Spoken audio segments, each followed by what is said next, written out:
এই পেশাব থেকে অপবিত্র থাকার কারণে বেশিরভাগ কবরের আযাব হয়। পেশাব করার পর যদি পেশাব গায়ে বা জামা কাপড়ে লাগে, এরকম লাগছে এরকম সন্দেহ হয়, তাহলে কি এরপরের ইবাদতগুলো জায়েজ হবে?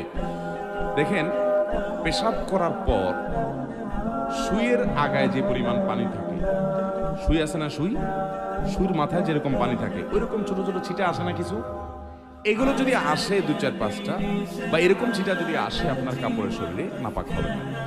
এটার কারণে নাপাক, এটার কারণে অহেতুক পেরেশান হবে না। তবে এগুলোর জন্য না আসে তার জন্য সতর্ক থাকতে হবে, কারণ ফাইন্না আম্মাতা আযাবিল কবরি মিনহু। নবী সাল্লাল্লাহু আলাইহি সাল্লাম বলেছেন, ইস্তানজিহু মিনাল বাউল, পেশাব থেকে তোমরা বেঁচে থাকবা, সতর্ক থাকবা, কারণ বেশিরভাগ কবরের আযাব পেশাব থেকে অসতর্ক থাকার কারণে এবং চগলখুরি একজনের কাছে আরেকজনের কাছে লাগানোর জন্য, সবার কাছে যায় ভালো থাকে পিছনে বদনাম করে, এই চরিত্রের কারণে আর এই পেশাব থেকে অপবিত্র থাকার কারণে বেশিরভাগ কবরের আযাব হয়। এই জন্য পেশাবের ফোঁটা থেকে বাঁচিয়ে থাকার চেষ্টা করবেন।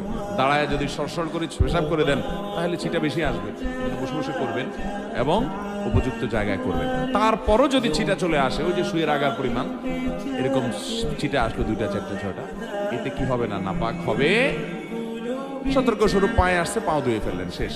আর কাপড় লাগলে কাপড় নাপাক হবে না এত অল্প পেশাব লাগলে, কারণ এটা থেকে একেবারে এইরকম সুতা পরিমাণ, সুই পরিমাণও লাগবে না, এটা থেকে বাঁচা সম্ভব না, যার কারণে এটুকু মাপ। শুধু সেটা নয়, অনেক সময় দেখবেন টয়লেটে বসলে মাছি আসে, মাছি যে একবার ওই নাপাক জায়গায় বসে আবার আপনার শরীরে এসে বসে, এর কারণে শরীর বা কাপড় নাপাক হবে, কারণ ওই মাছির গায়ে বা তার পায়ে এত কম নাপাক লাগে যে ওইটা কোনো কাউন্ট করে গণনা করা কঠিন, যার কারণে সেটা মাফ।